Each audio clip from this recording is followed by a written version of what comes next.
welcome back to Black and Blending. Black to the Blending. How you guys doing? Hope you guys are doing great. Today is Monday. Your girl's on her way to work, and I just thought, let me make this video explaining to the people why I'm always making videos in a moving car. Alright, so firstly, if you're new to this channel, please do consider subscribing below and turning your notification bell so that you are notified every time we post a video. Alright, yes, let's get into it. So before the corona and everything, your girl was pushing a small business, you know, and whatever, and then boom, corona happened and I had to close down, right? So, you know, people are losing their jobs, and I applied for this job and I got it and I was happy. I went for the interview and my boss was just like, oh, you know, I like you, I'm gonna hire you. Girl, you're about to make me money, I'm about to make you some money. And I was like, bring it on, let's start working. So obviously I've never done, you know, the kind of job that I'm doing now, so I was just like, okay, you know, let's take a chance and we'll see how, you know, how it goes in the long run. So when I was in an interview, my salary was meant to be 5% or whatever it is I sell, you know, the house planning.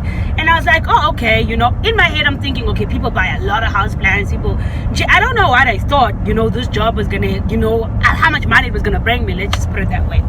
So your girl starts working, and the first week was real. So the first week I made 300 bucks, and I was like, pump your brakes, 300 rand. Like, you telling me I'm leaving my family from 9 to 5 every day for 300 bucks? Like 300 rand. That's like what? That's like eggs, bread, milk, and a little bit of chips and marshmallows, and the money is gone. So I was so upset. I was just like, what the hell? Like, when he told me 5%, I didn't think it was gonna be this quiet. Or then I thought maybe this is a pandemic, you know, maybe. And I was just like, hell no, I can't take it anymore. I'm gonna tell this man, hey, la la la la, it's either the money goes up or I go out.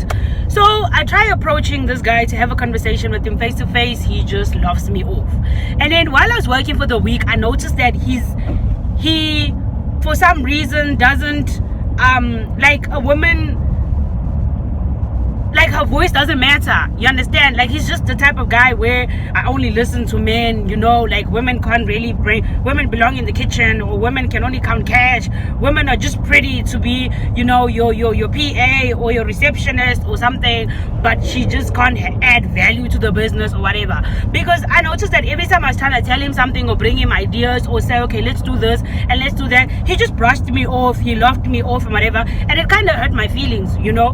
But then lucky the people that I work with are also like unnoticeable. Like, I mean, they've been noticing what he's been doing. So every time I go to them, I'm like, guys, it's just me, or does this guy really do that to me, you know? And they're like, yeah, we've also noticed, but we don't understand why, you know. So I tried approaching him face to face, he kind of laughed me off, and I was like, okay. So I sent him a text, right? So I sent a text expressing how I feel and whatever, and that it's either the money goes up or I go out. And then he's like, okay, first he ignores me, right? He ignores me, and then I resend the message the next day, and then all of a sudden he's like, oh, okay, we'll have a meeting, you know, a staff meeting and whatever. And then we have the staff meeting. But before the staff meeting, I was a smart girl. So I let my husband know. I was like, okay, so you know what? I spoke to this guy, and then he's like, okay, we're gonna have a staff meeting and whatever. So, and my husband has like made me aware, like, you know, if you say something, he won't listen to you, right? So just use the guys that you're working with. Just tell them what is it you want and make sure that they stick to it. You understand? But when I first got to working there, a lot of the people that I work with are like really afraid of him. You understand? Because what he does is he preys on the people who come from very bad backgrounds, people who don't have any education, so that when he can hire them, he then has the right to exploit them. You get what I mean? Not to mention that he's not paid. Right. Well, so you know, so it's easy for him to exploit them. And for your information, he is not this color. This one is not the man's color. He's of a different color. We will not mention it, but we all know. Wait. Anyway, so I write down my needs. I'm like, okay, we need to get a basic and we need to get up to 10%. We can't be working for 5% because that's basically working. That's like getting 6 rand an hour. You understand? Which is so unfair. And in South Africa, the minimum is 20 rand an hour. So why am I working for 6 rand an hour? So anyway, when I write down and I pump these guys up, I'm like, yeah, you guys better, you know, do this and say this, and when he says, because like you can almost tell what he's gonna say when you say something. So I was like pumping them up, making sure, you understand.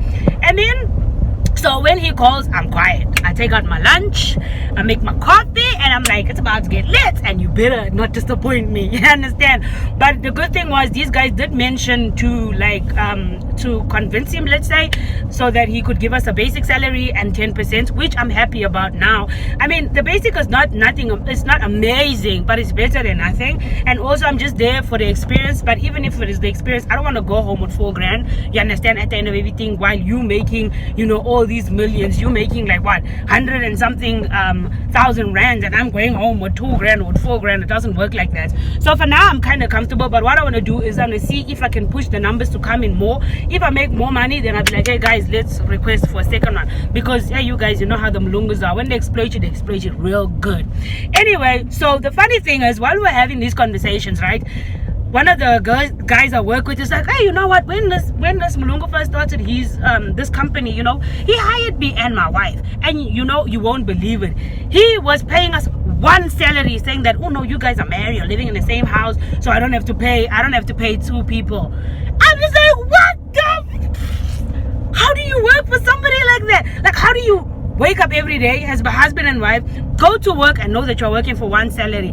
I was like, oh, you guys are good. I would have quit it a long time ago. And you know what, his exploiting ways is not like a now thing, you understand? And I think for him, maybe, I think what he's also trying to come, he's also in denial about, is the fact that a woman that he doesn't acknowledge, you understand, is the same woman that obviously somehow gave his employees the courage to speak to him about a raise. Because think about it, these people have been working all these years for this man, and he's been paying them 5%. And you know, the shit part is, it's not as if it's a salary at the end of the month where, okay, you've made 11,000 and here's your 5%. No, you get 5% of whatever comes in daily. So you basically don't see your money, you understand? I mean, not everybody is capable of saving to say, okay, let me put this money away, at the end of the month I'll take it out and I'll use it. No, when these poor men make 10 rand or make 30 rand, they think of bread and milk. Oh, there's no handy at home. Oh, there's no this and there's that. So basically what these people have been doing all their lives is working for this guy, you understand? Like, you're just there. It's almost as if, oh come on, you've got nothing better to do, you got no degree, nobody's gonna hire you, you got no matric, so you might as well come and work for me. I'll give you 300 rand, you take it to your mother, or you take it to your girlfriend, you'll buy pap and whatever. For those days you are happy. But think about it, 300 rand a week, and that's 300 rand must have been a good week. I don't know what bad weeks look like, you understand? And for me personally, first of all, I hate people who, you know, exploit. I hate people who undermine, you understand? So for me to be there and this guy treats me like shit, like, I've gotten to a point where we don't communicate at all. We don't communicate at all.